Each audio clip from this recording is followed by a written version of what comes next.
Matin Sport. Amar Djibour, bonjour. Bonjour. On va commencer avec l'athlétisme ce matin. Il faut rappeler qu'il y avait la 11e édition des championnats arabes. Alors, c'est très simple. C'est les jeunes, c'est moins de 18 ans. Il est bon de rappeler les résultats sur cette tranche d'âge. Pourquoi ? Tout d'abord, ça nous donne déjà les athlètes qui dominent au niveau régional. Ça laisse également l'espoir de voir ces athlètes passer une étape et pourquoi pas les voir au niveau continental. Je resterai sur une discipline, la hauteur, avec Mourad Brakni qui a passé la barre à 1,97 m. Et également avec Yasmine Bouelga qui, à 800 mètres, a réussi un chrono de 2 minutes 17 secondes 0,1 centième. Pourquoi la hauteur et le 800 mètres ?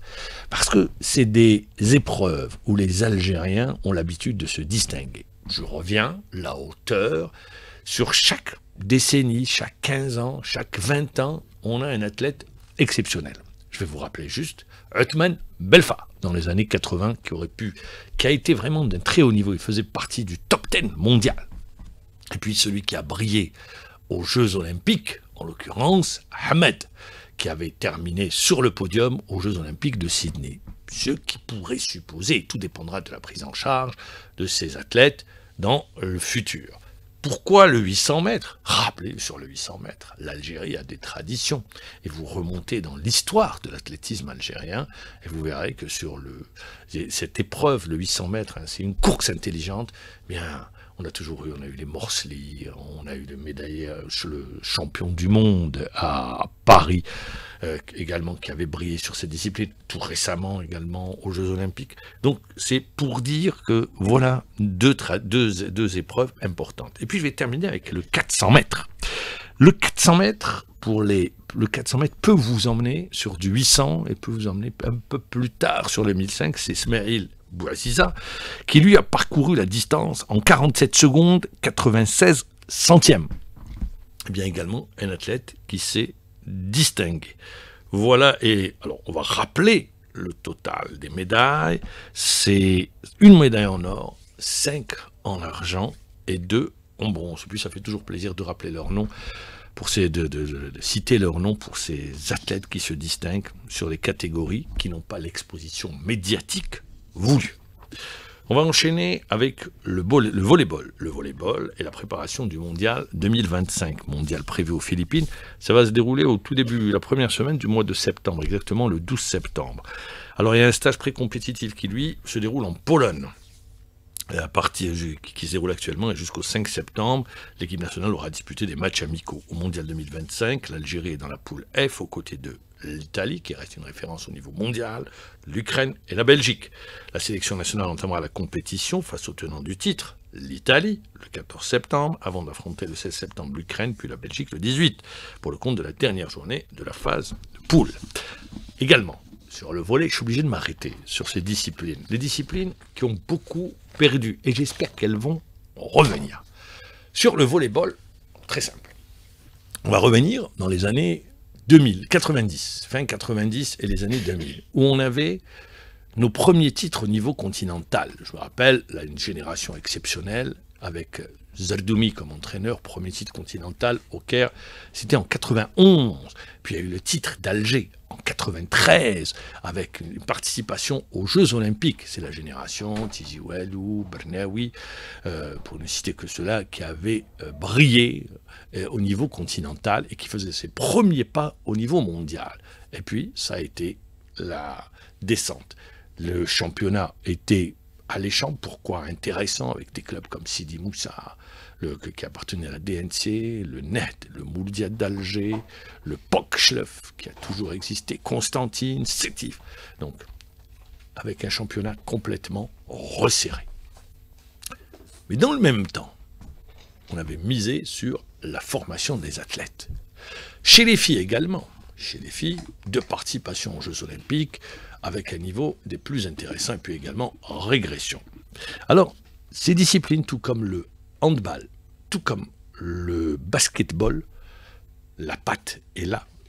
les qualités sont là. Il suffit de voir le beach volley durant l'été, puisqu'on est en pleine saison d'été.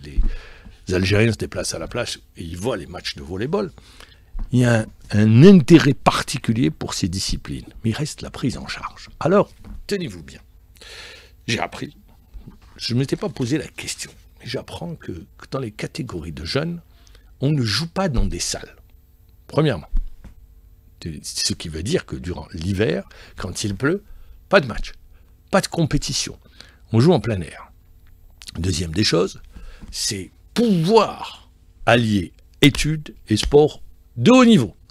Ça également, ça reste très complexe. Pour le meilleur exemple, la meilleure preuve, c'était aux Jeux Olympiques où des filles universitaires, eh bien, alors qu'on leur avait promis qu'elles allaient pouvoir continuer passer leurs partiels ou leurs examens juste après les Jeux Olympiques, c'était à Londres, je m'en souviens très bien, elles ont eu les pires difficultés, c'est les filles de Béjaïa, pour ne citer qu'elles.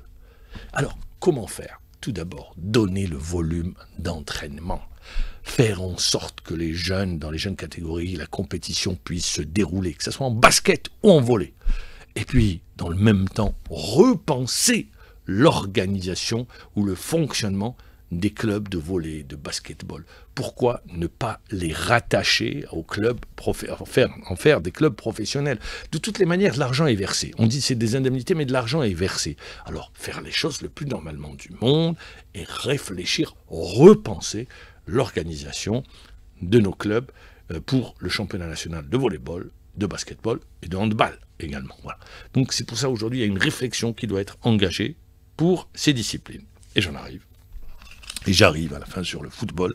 Ça y est, c'est officiel. Rouseïla Boualia quitte la JSK. Il signe un contrat de 4 ans. Il va à l'Espérance de Tunis. Il aura passé 5 saisons à la JS Kabylie. Pour le jeune Rouseïla, qui est âgé de 24 ans, qui a été formé à Zasga, il avait rejoint à partir des U21 à la JS Kabylie avant de signer son premier contrat en 2020. Depuis, il a disputé 117 matchs, toutes compétitions confondues avec la JS Kabylie. Rouseïla devient le 3e joueur de l'Espérance, puisqu'il va jouer aux côtés de Belaïli et de Damine Tougaï.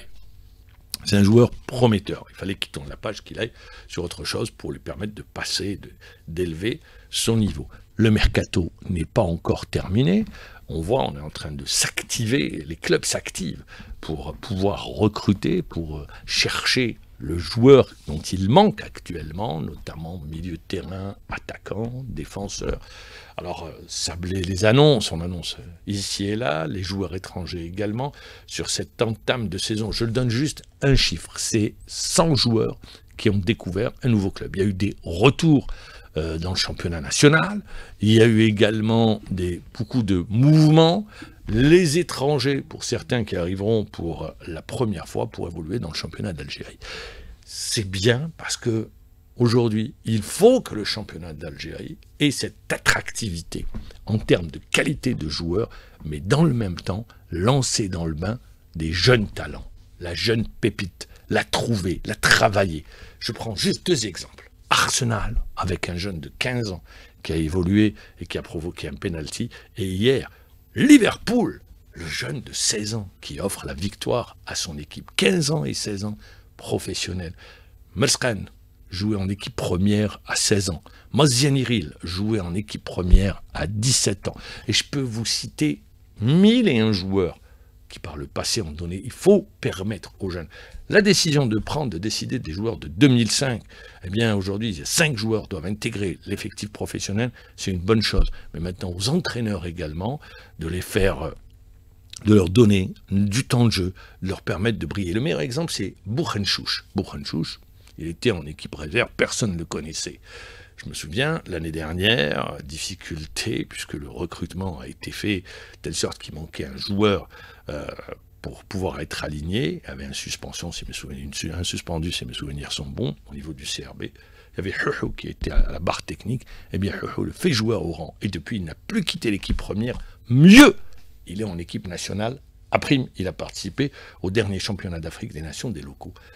Les qualités sont là, le talent est là. Il faut lui permettre justement aux joueurs de laisser s'épanouir et lui créer les conditions, l'environnement pour son épanouissement. Parce qu'il faut un renouvellement des effectifs, et cette saison, par ricochet, La grosse difficulté, beaucoup, les journalistes, moi j'aime bien, il y a le fantasme des milliards et des millions, ils rêvent, ils adorent rêver, le salaire des footballeurs les intéresse, mais c'est la réalité, c'est le marché qui détermine eh bien, le coût ou combien est-ce qu'on doit payer un footballeur. Parce que le marché, eh bien, le nombre de joueurs s'est rétréci, du coup, eh bien, la valeur va faire qu'elle va augmenter la valeur des joueurs. Et c'est pour ça que vous avez des joueurs eh bien, dont le salaire dépasse les 10 millions de dinars. Certains, je ne veux pas faire de comparaisons qui n'ont pas lieu d'être, c'est aujourd'hui ce qu'il faut payer pour un attaquant ou pour un milieu de terrain qui est confirmé, et sinon, vous avez les clubs libyens qui viennent et qui prennent les joueurs. Je peux citer un joueur qui était à 3 millions de dinars, qui s'est retrouvé en Libye à 10 millions de dinars. Je peux, sinon, ça sera les clubs les plus huppés en Tunisie qui vous prendront vos joueurs, ou bien également vous avez la piste bulgare, la piste russe, qui feront que les joueurs partiront. Donc pour pouvoir garder ces joueurs, il faut payer le talent à un coup. Merci beaucoup, merci pour toutes ces informations. 7h30, tout de suite le sommaire de l'actualité, et comme d'habitude suivi d'un point météo.